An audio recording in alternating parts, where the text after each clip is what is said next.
All right, guys, welcome to a special Friday episode of the Strategic Veteran Presents the Transition Talks. I'm so blessed to be joined by Carlos Rios, a 28-year Marine Corps veteran who just retired this April. And as you all know, we did this episode with Chris Inman last week. It was so good and so valuable that kind of at the end of it, I said, anybody who's willing to volunteer to come on and tell their transition story and share information about the transition to help others who are about to go through the transition or might be in the transition, give them some advice, kind of turn them on to what's going on and what you could be facing. Carlos reached out to me, said he's more than willing to volunteer to do this. So here he is. And Carlos, welcome to the show, man. Thank you for being here, dude. Thank you for volunteering to do this. I can't wait to see, the things that the valuable things that you give to the listeners today, man. Well, I appreciate Adam. I really thank you for doing this. Right. Again, it takes two to tango. I really believe that we as a community we need to grow and expand our experiences. Right. Lessons learned. That's what help us out to thrive through our struggles and moving along in this new chapter in our lives. Right. So we write a book. That's our lives. And then each chapter we write about it, and that's why I said that's the transition, right? Yeah, man. And I do appreciate what you're doing. There's a lot of people out there that are connecting with each other, being concise in what they're trying to portray to everybody, right? Like the message. Yeah. And like I told you earlier when we were having our 5 minute discussion, we need to change the narrative, right? I think the transition is an important piece of all of us. I mean, we transition every day. There is something that we are trying to, right, to navigate, to try to overcome, challenges and struggles. For us, when we decide to transition from the military, right? Yes, sir. So it's something that I think is something that we need to continue to do. Being only a few months out of the military after 28 plus years, yeah, it's a little bit challenging, but I'll be honest with you. I think it goes back with how do you approach it, right? Right. So everybody knows at one point you're going to transition from the military. It's just a matter of when, right? Right. So, like just to give you a quick background of what I've done, right? So 28 years in the Marine Corps. I started as an infantryman. Working out in the beautiful 29 Palms of California. So don't let the name fool you. There's no beach. There's nothing there. There's nothing but this. Right. So I love my time there with we call it 7 Marine Regiment, part of the 3rd Battalion, 7 Marines. Once I got there, I had a great opportunity. I had great leaders. I pushed forward through the ranks. Competed in a special competition for Marines where we compete. It's called the Rifle Squad competition, the Super Squad guys. And I was fortunate enough to be in a winning team and recognized later after our deployment to Okinawa, Japan, with the Commandant of the Marine Corps at that time, General Krulak, and Sergeant Major Lee, during that period. That was in the 97. You probably were not even walking around. I was, you really want to know how old I was? I was 12. You're right. So there I was 12. Yeah. So, and then from there, that kind of like, it really a spark in me, the leadership approach, how to tackle different types of objectives and things of that nature.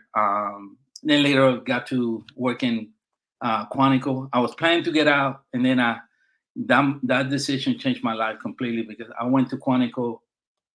I was training officers and marksmanship and these other things. I was like, okay, great. So there's a different. The Marine Corps is not just 21 pounds. It's something that is more than that. And then through the ranks, I went, got different leadership positions, different duty stations, and every duty station that I took, told my wife, I would always tell my wife, I'm getting out. This is it. It's the time for me to move on. 28 years later. right? I took every enlistment with the idea that I have to transition at one point. So when fast forward, when I came out to the decision of getting ready to start transitioning from the Marine Corps, uh, I was stationed in Okinawa. I was the served as the deputy director for one of the leadership academies over there in the Indo-Pacific, and serve as a role of director as well. Um, and it's one of the most rewarding um, duty stations or roles that I had. I hired senior enlisted, as an E9 in the Marine Corps, and it's very rewarding. The E9 community out there, from the Air Force, Army, Navy, Marine Corps, it was a really, really tight community. So we were helping each other a lot when somebody was trying to transition, asking questions. Hey, I heard you're just getting ready to retire. What should I look into? And so it was very helpful. So is that common at the higher enlisted level? Because it's not common. I was medically retired as an E6, Yeah. E7s, even E8s in the Army. They really don't come together and do that. They don't talk about the transition. I watched them struggle through that. They largely just start preparing through, at the time when I got out was ACAP. I don't know what the Marine Corps calls it now or whatever. I'm sure it's similar. It's some shitty program out there that doesn't really help you they call transition. it, so TRS, right? Transition Readiness Seminar. Yeah. And you go, and then I think as a whole, the Department of Defense, it continues to struggle, but they're doing better. They're doing way better probably than when you got medical discharge and things of that nature. And then now everybody find a way. Okay, so man, I struggled through my transition. Let me start putting something together.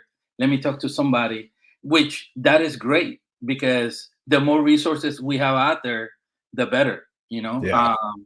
I always call this type of engagements or connections. It's like a tree, right? So the tree is being planted, it grows, and then it branch out. Yep. No branch is the same, right? All the branches are different. They have different length, different thickness, but they serve a purpose, right? So that's how we are. We are that tree. We branch out. We connect with each other.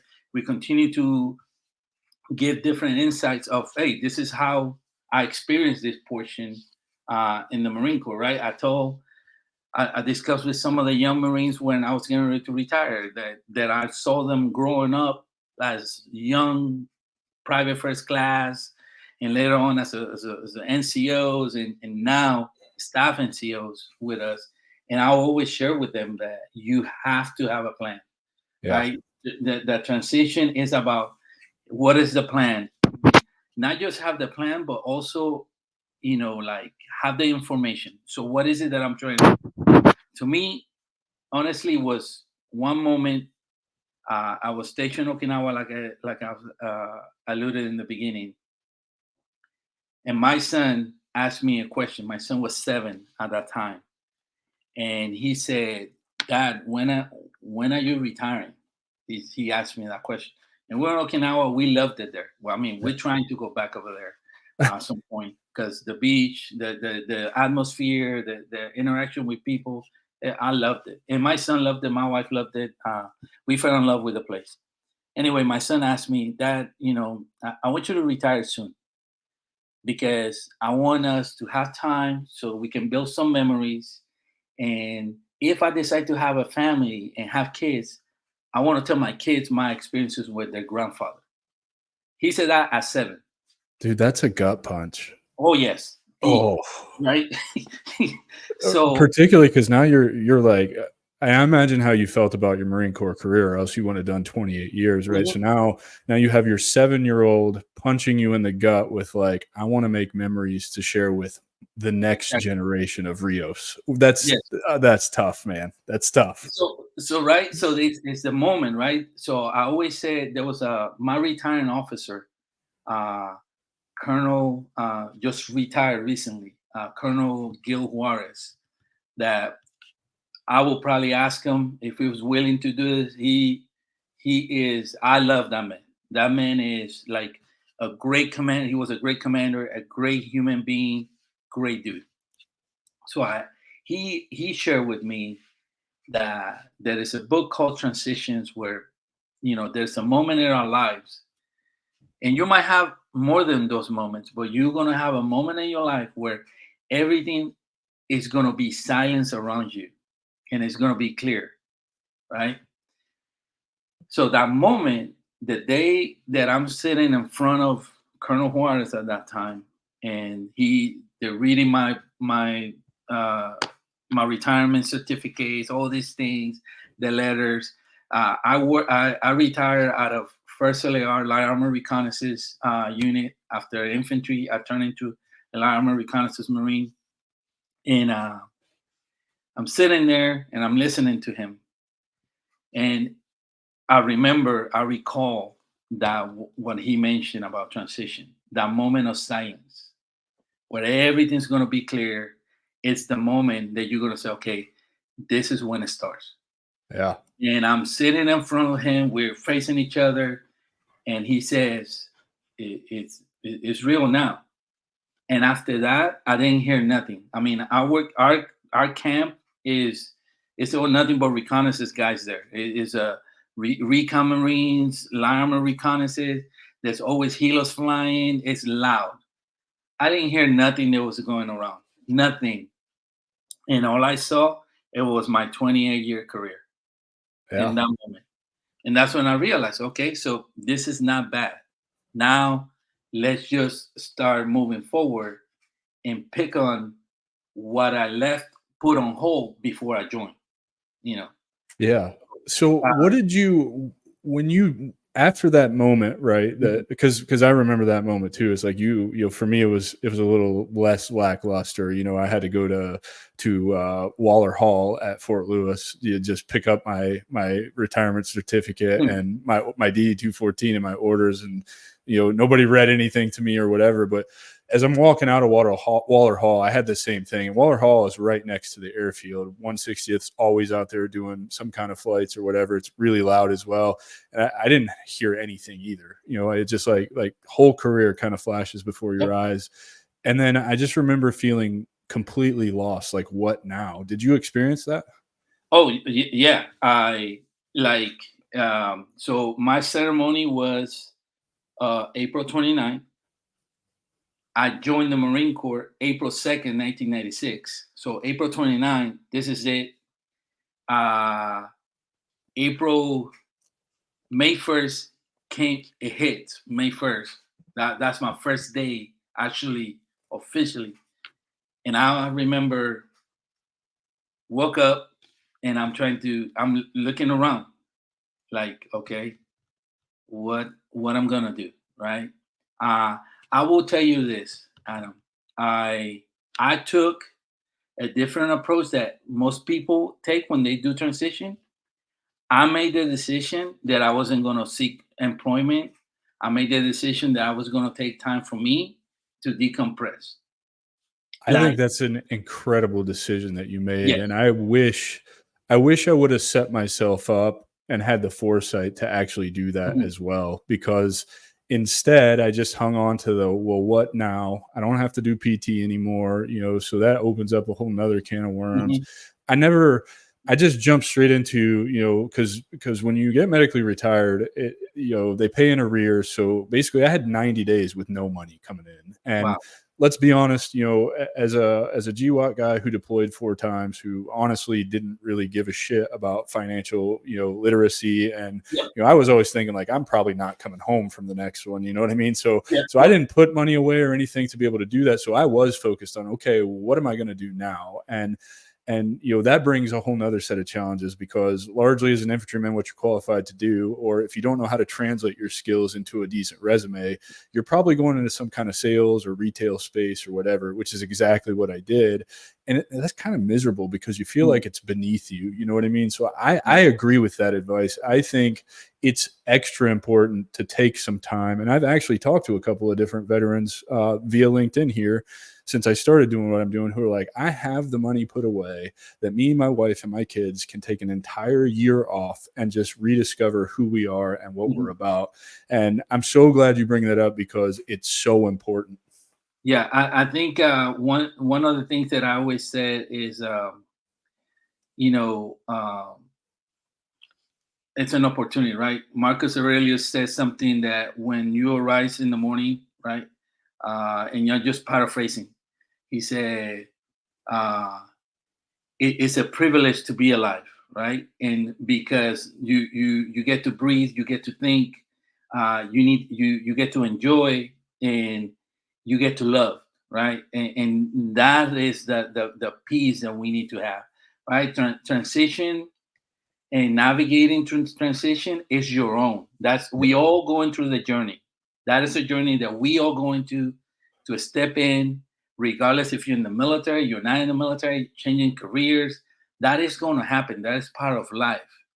So to learn to navigate is just to assess, right? Get that information, find like a way of how you're going to plan for it, and have a unique execution because it's tailored to you, right? So what Adam Peters is doing might be similar to what I'm doing, but that's not what Carlos is doing. You know what I'm saying? Right, And we exactly. find that mutual ground and we help each other. I was like, hey, brother, how are you doing today? Um, you know, uh, there is, and I'm pretty sure, like once people, I don't know if they see this, right? But I have a dark moment in my life, a very, very dark moment where I have some mentors that probably if they hear this, they're gonna be like calling me, why you didn't talk to me? And I was like, so I contemplated, not contemplated, I actually attempted to suicide, to check out. I did Yeah. twice. The first one, it was I was by myself, bottle of vodka and pills. And I did that because I didn't find you get to that dark moment, that dark Yep. place where, and this is before my transition started, like way years before, a year before that. And it's hard. You say, oh, it's not gonna happen to me. It's not gonna happen to me. I'm gonna transition, I'm gonna get out, I'm gonna do this, X, Y, and Z. No, you don't. It's you never know, right? It's that dark hour when it hits you, you don't know. So I did that. I got a moment of clarity right when I was blacking out, and I just made myself uh, throw all the pills, like, and I got that moment of clarity. So I said, Yeah. okay, get your act together, right?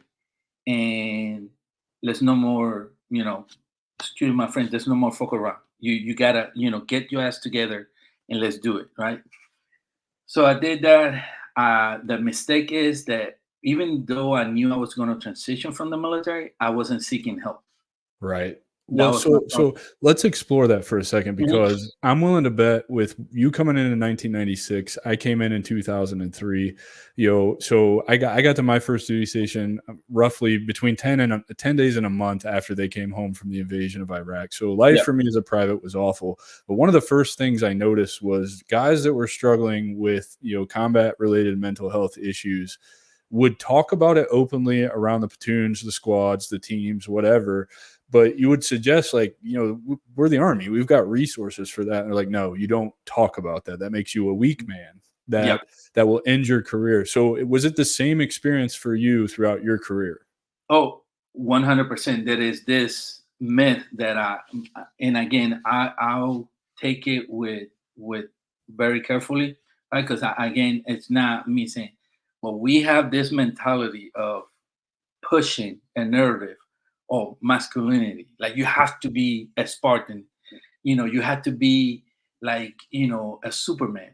No, you're not, that's fiction. We are Yes. human beings. Yes, we have different individuals that get trained to a certain capacities and capabilities. It doesn't take away that they're humans. Right. And when you go into this process of I am going to keep going and keep going. And then I always say, right, it's like a little box that we have in our chest. and we just stuff everything in it. It And can your only boss, hold so much. yeah, It can exactly, only hold so much. right? So, but we think, oh no, you know what? I We can can fit one more in there. one Yeah. more, Yeah, there's right? always room for one more. If you've One ever more, been to Fort Benning and been on the cattle trucks, you know yeah, there's room for one more. exactly. Like, and it gets to a moment that something's gonna hit and it's gonna trigger that. And what it did happen, and then the second time what I explored it was that like, okay, I'm now a master gunnery sergeant. Like I am an E9 in the Marine Corps. E- I'm the guy in front. You don't see me. I mean, my students or Marines they encounter or we interact at one point. There's like, they always used to tell me, I was like, yeah, there comes the pit bull. Like his command presence, whatever they want to call it, but that's just artificial. You now this is the reality, and you got to learn. It's a mask. It's a mask you're Yes. hiding behind to not have to deal with that shit that's going Hmm. on inside that you keep shoving in that box. And let's be honest, that box is really only designed to hold one or two things. We stuff an entire career's worth of things Entire in career. there. And you're constantly battling holding the lid on before Yeah. it all explodes. And that's exactly what happened, right? So with the vodka and the pills, and then even for the second time, you continued to stuff shit in there and then it explodes. And then Yep. you just wake up one day and it's like, holy shit, Yeah. why am I here? Why am I doing this? So I relate to that 100%. Yeah. So and I'm grateful, right? That I'm here. That, and I do believe that it's because that is a purpose for me bigger than than than than myself Yeah. and bigger than ourselves. It's just that is an opportunity to grow. Then right, build by action. You build your life by action, meaning by taking action. You look into all this, right? Like we tried something to emphasize or put our priorities and other things versus what matters. And that's when we get distracted. That's when we lose track, and it takes time, right? You did whatever time. I always say, if you put your uniform at least for a year, you serve. That Yeah. I don't Hands care down. the circumstances outside. I don't. Uh, but it's a struggle that had taught me lessons. It gives me an opportunity now that because I retired this in April, I'm at home. I get to take my son to high school. He just started high school this August, and I take him home to school every day. We got that moment to bond together in the mornings, get talk to him, and like try to help him to be a good individual. Right. Like here is, treat people with respect, treat people with kindness, compassion. Make sure you treat them with love. So this transition journey has helped me to do that, which when I put it in a scale, outweighs anything. A pay, a six-figure pay, anything. Some people might have different views. That's okay. Well, You and know, what you're talking about is actually being present in the life that you've built for yourself, right? So you're Mhm. there to have those moments with your son, abiding by the request he made to you, at 7 years old to hey dad, I want you to be here to make these Yeah. memories. But I think moreover, what it's actually doing, and I don't even know if you realize this, is it's actually doing work on yourself Mhm. because it takes a lot of work to actually be present. Anybody can get up with their kid in the morning, take them to school, but to actually be present and have meaningful conversation and create memories requires something of you that I think a lot of us don't understand how to tap into. What are your thoughts on that? Yeah, I agree. I think the opportunity that I have with him to build, right, is to help me to seek a an approach to heal, right? Yes. Physically and mentally through Yes. these opportunities, right? So, and there's a lot of people don't want to talk about it because they think you're weak or you're like, oh no, you gotta be, yeah. I'm with you.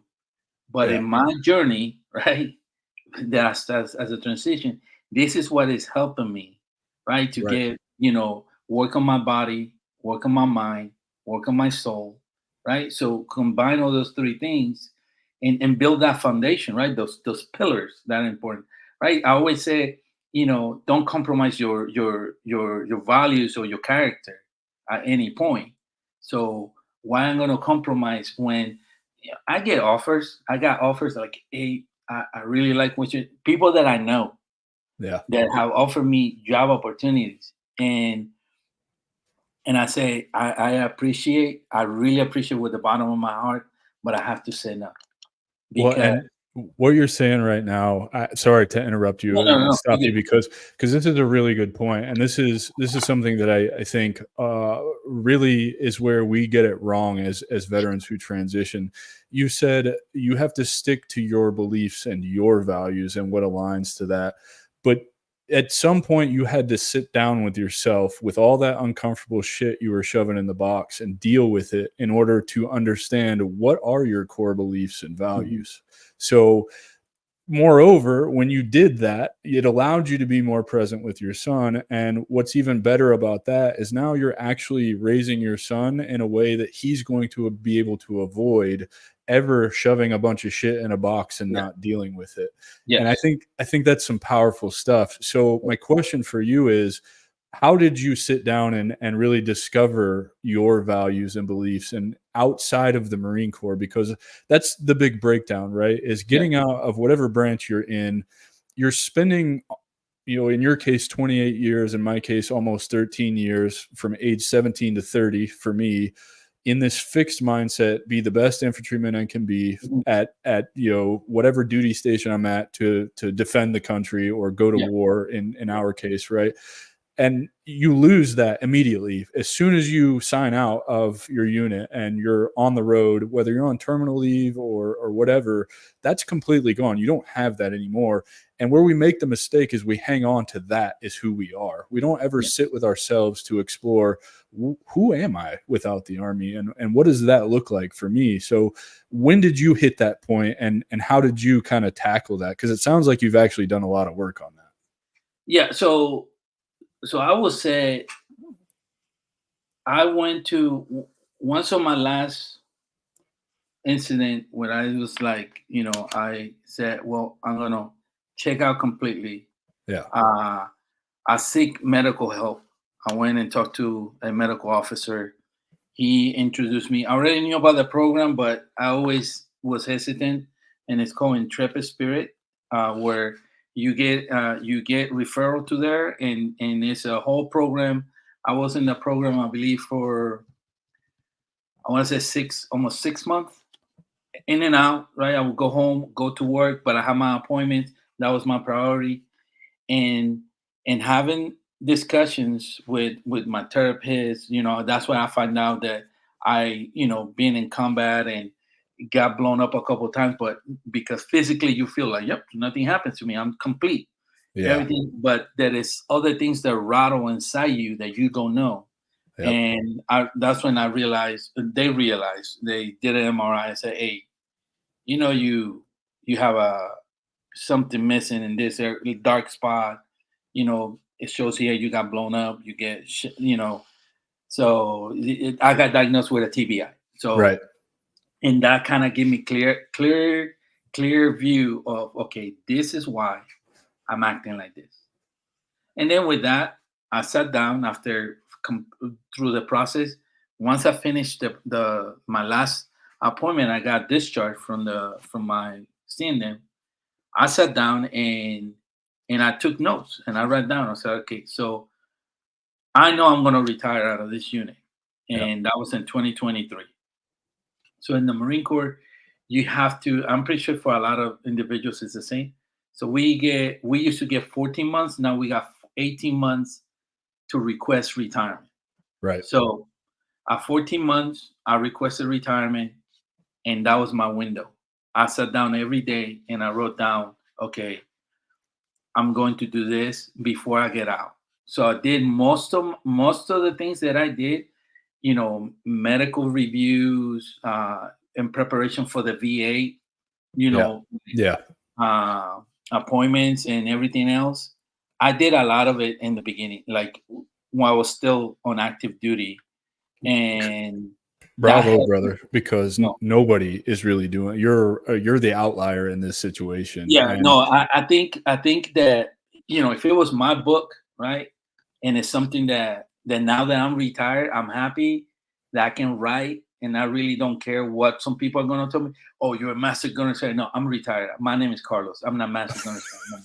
You know, yeah, so right. which I'd have nothing but respect about my career in the military, but we have to be realistic. Once the military is over, It's over. that You is have to let that go. It's like you said in the beginning of this conversation, you have to close that chapter of the book yes, and start yes, writing the next the chapter. next chapter. And You that's know, where we get it wrong. And so in that, I've heard of that program that you went through, Intrepid Hearts, right? Is what it is, or it's intrepid spirit. Spirit. Yeah, I've heard of that program. I'm curious, what do they teach you in that program? Are they teaching things like mindfulness, meditation, breath work? I did so besides the medical piece, right? You get therapy individually in groups. Uh, you get that is you participate in different seminars, Mhm. like a group seminar, individual seminars with a like two coaches or Right. therapists. But the first portion, in my case, the first portion for me, because for everybody, the cases are different. They're gonna build a protocol for them based on Okay. their criteria. That's You cool. know, so some people are more like in the mental health area. Some are more like in the they're recovering for a bad TBI and they're just Mhm. struggling with balance, so they get physical therapy right there and there. The beauty of that program is that everything is in one place. Like Okay. you go there, my when I got there, my first appointment, I left that day with no kidding, 14 appointments. Because it's all Everyone. in one place, so you can just Yes. go from room You to say, room, whatever you need to do. mhm, That's amazing, man. Um, since you're talking about this program, if you don't mind, I would like to touch on the not the individual therapy as much, but the group therapy. And mhm. I want to talk about this because I know how powerful it was for me with and I didn't do it in like a clinical setting. I did it, the first time I had group therapy, really what I would consider group Yeah. therapy was when I got hooked up with Heroic Hearts Project to go to Peru. There was like 4 weeks of integration that you go through, and that's done in a group setting via Mhm. Zoom with a facilitator and some coaches, and then your entire cohort that you're going to be on the retreat with in Peru. And I was pretty I mean, you know how we are when we're first, particularly as infantry guys, combat arms guys, right? Like you're really closed minded to shit like that. Oh yes. And so, part of my deal with myself with getting picked up by Heroic Hearts was, I promised myself I was going to keep an open mind and I was going to participate That's in great. everything associated with the entire event, from the integration to the event itself to the post integration. And I'm so glad I did, because that first session with those 11 other people, it was mind blowing to me how much I actually got out of it once I could see others being vulnerable, telling their stories and going through the same things that I was going through. It inspired me to open up. Yep. Did you find group therapy to be like that for you? Oh yeah, so I'm the same way, right? So I'm in this group. I'm looking around, and besides the facilitators, right, that I can associate or relate in an age, right? So I am 52. I'm not that young. I didn't join at 17. I joined at 23. So it was in my, I was older guy in that room, and I look around, and I think that the second youngest in rank was like a staff sergeant. Yeah. Everybody else were sergeant, corporals, young individuals. So there was two staff NCOs and myself, the only E9 in the group. So I was like, okay, so This how, is uncomfortable. right? So how grandpa is gonna open up to his Right. kid, right? So I look at us like, you know what? And I said, no, you know what? You have to find a way to be vulnerable. Open Yes. up. right? Because what you might say in that setting might help that person on the sitting next to you. I That would you challenge know, you. It's not might, it will. Whatever yes, you're gonna exactly. say, I don't care if I it's the agree. same thing that they're going through, just whatever you're gonna say about, that situation is absolutely 100% gonna it's the whole reason I'm doing this segment with you and Chris, last week is because no matter where you're at in your transition, whether you're preparing to transition, whether Yeah, you've been transitioned, I believe through our conversations, the back and forth with the questions, the relating, this is valuable to anybody and oh everybody yeah, who's yeah, going to be where we've been and who's already been through what we've been through. And it's like it's really a testament to the power of conversation. And I would encourage people, I think, to get out of your own way with the group therapy or therapy in general is to just realize that all it really is conversation. yes. I agree 100%, and I will add to what you alluded to. Uh, is the recognition and the reflection of just us having the conversation right now.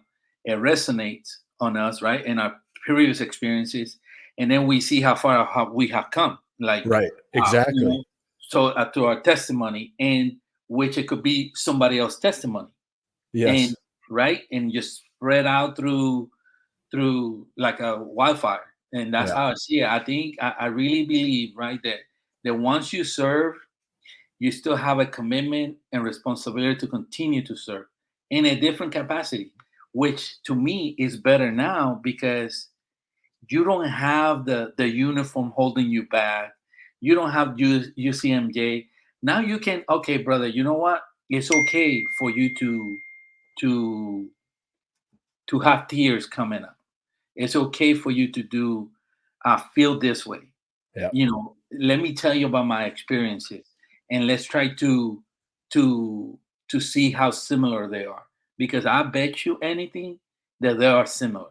Oh yeah, Just I hear it different. all the time talking to Yeah, different vets, right. man, and it's So, it's really cool. I love how your comment on the post this afternoon, right before we went live, was oh was yeah, great that about was. starting anew. I love that because I knew when I was going through the med board as really dark place that I was in. I knew somehow, some way, I always wanted to still lead soldiers.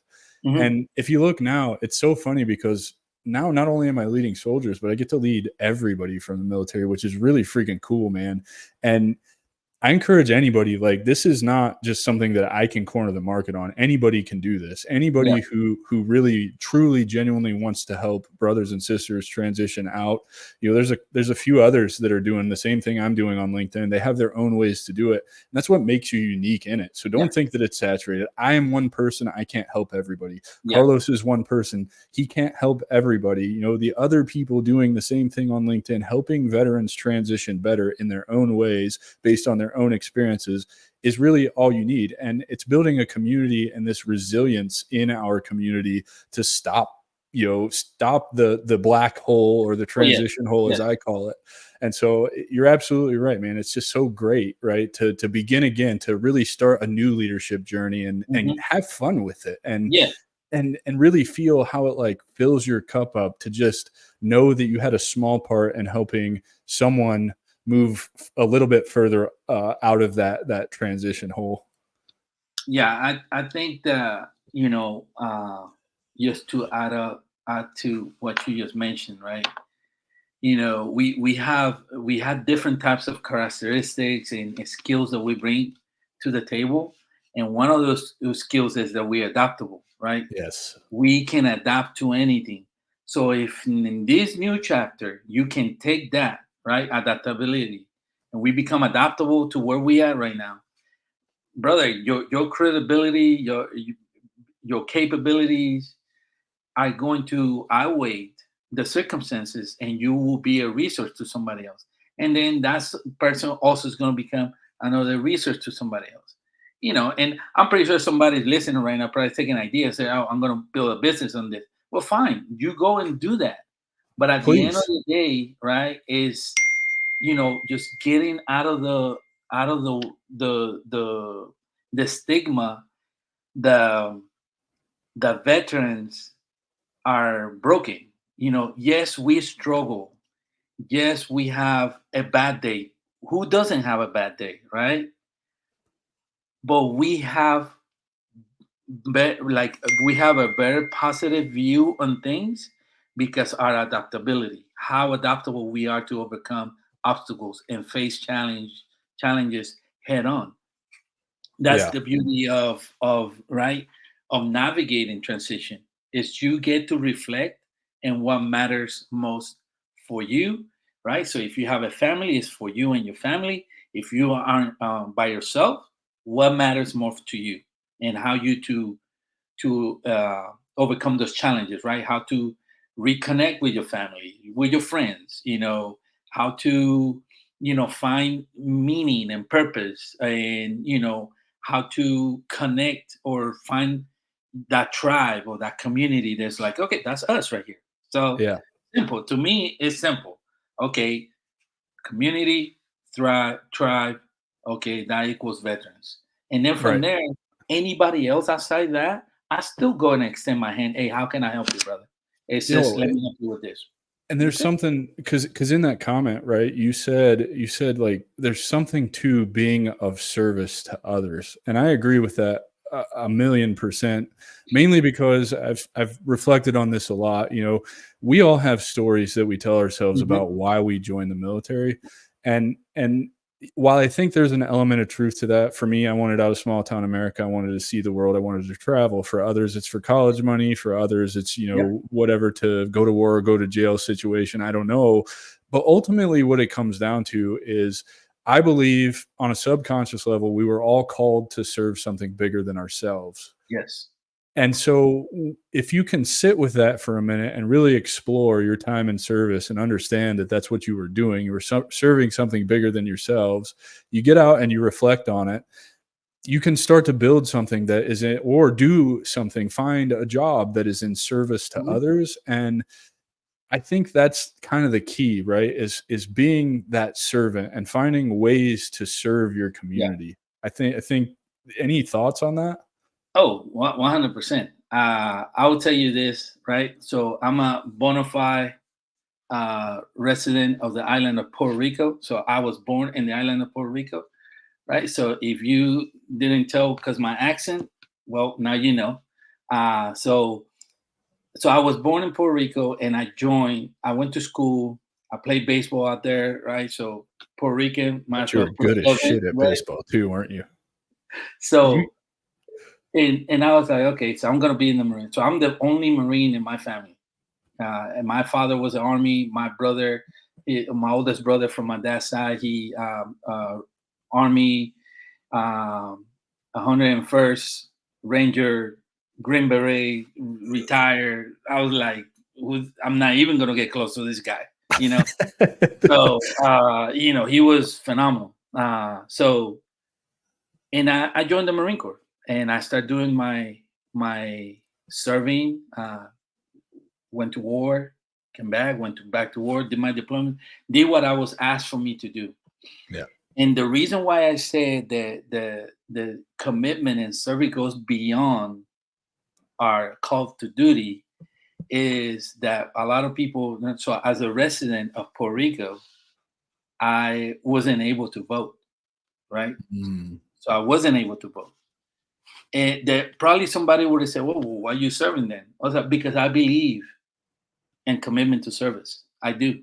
I I generally believe in being there for my brothers and sisters, and my left and my right, and being there, and pay my taxes just like, right. Puerto Rico is a Commonwealth, so I pay my taxes like I was supposed to. I did that. I served my country, and the only reason now I'm more advocate and I'm more spoken in things because I'm out of the uniform. But I wasn't able to vote, and to now, like now that I am a resident in the state where I live in California, so now I can say, okay, now I can go and vote, and things like that. Um, and people say like, what do you mean? I was like, well, I serve. That's all you need to know.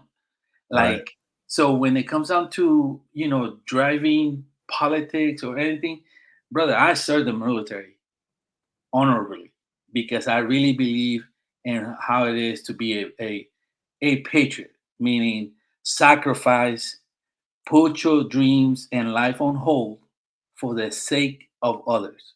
That's Yep. what you at Yeah, any man. point. And that's what I did. So nothing special, by no means. I just did it because I really believe in the commitment and I needed to serve beyond my capacities, which I did. And now I get to share with you and interact in LinkedIn. I don't have no other social media. This is the only one I have. So I just love the fact that you can reflect on all those things. So yes, it was a call that I Yeah. answered, right, many years ago, and I lived it, and I would not change it. Like if they say, oh, so if you could, maybe you could have become a resident of a state and you would be able to vote. I was like, yes, I could have done that, but that's not what I wanted to do. I wanted to stay being recognized as my home of record, my Right. little island, and serve just to show others that I can serve. I mean, it's only a small percentage of people Right. who serve. So, when they use some words and you don't wear the uniform, I have a Yeah. Right. harbor with that. Yeah. Yeah. No Yeah. matter who you are, I do have a harbor. But Dude. So, it's a good. It's a to me, it's a good experience. It's my foundation. Like building, and again, it's still building, it's still learning, and I'm taking this approach. I think I'm gonna take more full speed when it comes down to like maybe getting into seeking a job or all these other things. I'm applying for higher education, trying to get a grad program in public service. So again, because I do believe that we need to serve, and the more of us is out there serving in any capacity, the better it's going to be for us, as long you don't compromise your values and character. and that's so important, man, because you can be in service, but if your intentions and your Mhm. values and morals aren't in the right place, then your Exactly. service means absolutely nothing. I Yeah. love that you speak to that. So that was going to be my next question to you. Is like, it sounds like you're really navigating the transition really well with a lot of from where you were at in your last leadership position to bouncing ideas off of one another and really taking Mhm. care of each other to really sitting with yourself, going through that program and learning some tips, tricks, and tools. Like, how do you plan? Like, you say you're getting a degree in public service so that you can Mhm. continue to serve, but ultimately, like, what direction is your life headed? What do you think? Where do you see Carlos in the next 6 months when you're a year out from your transition? Yeah. So I see myself, right. I have a mentor through ACP that I got it I through, love that program, right? man. My Beautiful, mentor right? is amazing. Yeah, his name is Drew, and he is a phenomenal individual. I have to say he is we only know each other virtually. He is a friend. I really mean it when I say he's a friend, and he has helped me to see things in a way that I was like he always say, paraphrasing, right? If there's any decisions we can make with zero regrets, right? And I was like, oh, absolutely. So that's why I'm taking this journey the way I'm taking it in my approach, which is going to lead me to what I want to do. At the end of the day, is I want to, be an entrepreneur. Uh,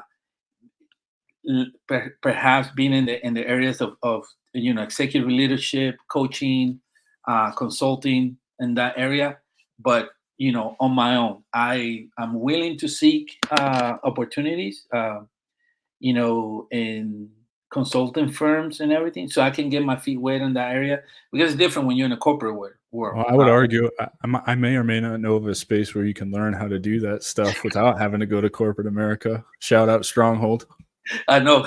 I got you. And so it's a lot of those opportunities, right? That I'm reviewing, because I really think that there is so much we can offer out there, you know, and it's just to take like, okay, you know what? Go in and walk out, shake somebody's hand. Hey, how you doing today? And And I think once you put your resume and your background uh, as a service member, yes, I get it. The person who is going out there and has been doing the corporate world entire career. Yeah, that's good. They understand that. But for us, we bring a different aspect, and it's just that our credibility, right? How our career will project a person who is trustworthy, hard worker, has great work ethic, and then how competent they are, right? Like they understand that in order for you to succeed, you have to be competent, learn new skills, become adaptable, be dynamic and be clear with your vision, things of like in that area, and then finally being capable, right? Believe in yourself that I That's a can big do, one. That's a big right? one. Believing in yourself. Yes, you I have to. struggled with that. I struggled with Oh, that a I, lot. I think I think we all do because we have the. I was reading something about Marcus Aurelius that he said the thoughts that you got in, it's paraphrasing, that he what you invest, right, the thoughts that you have in your mind is who is gonna you what you're gonna portray, Yeah, you know. absolutely. So right, so if you tell yourself like, oh man, I don't believe in this, you have to find way to like, no kidding, reflect truly on what matters to you and have that conviction, Yes. because we're not the first ones and we're not the last ones. That is the conviction there. We Yeah. can do it, simple. It just we just gonna work on it. And I think we have that because we have the strength.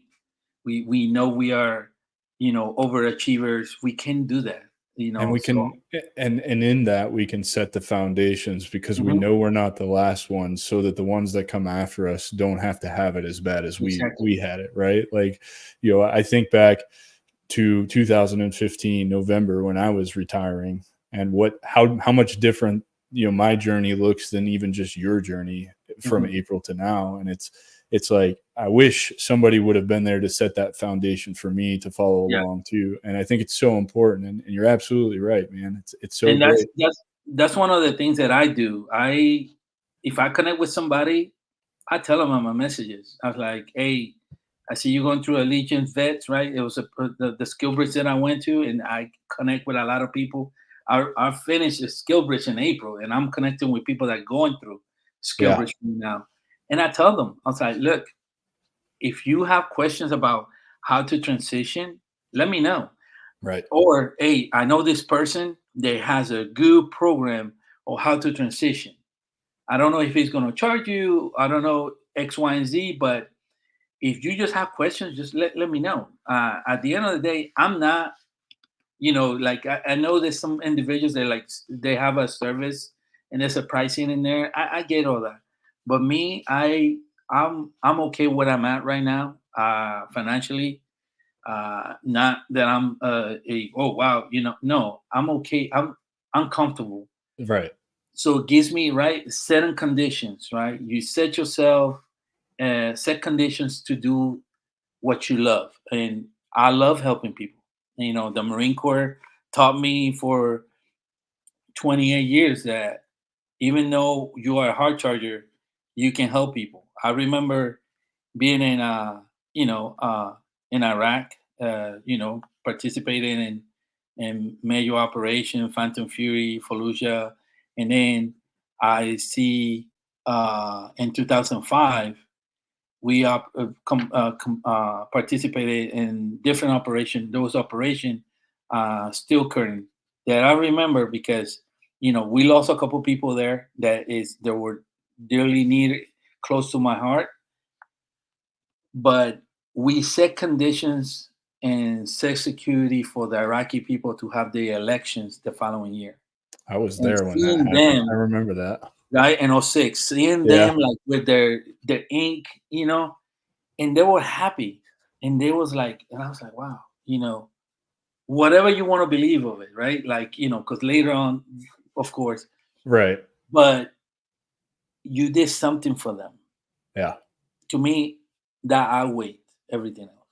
Well, So I'll be the first to tell you, I commend you because I give a lot of shit away for free too, and just out of the goodness of my heart, wanting to help mhm. others. But eventually, you're going to have to charge for that because what Yeah, you'll yeah, find is people not willing to invest in themselves are the hardest people to help.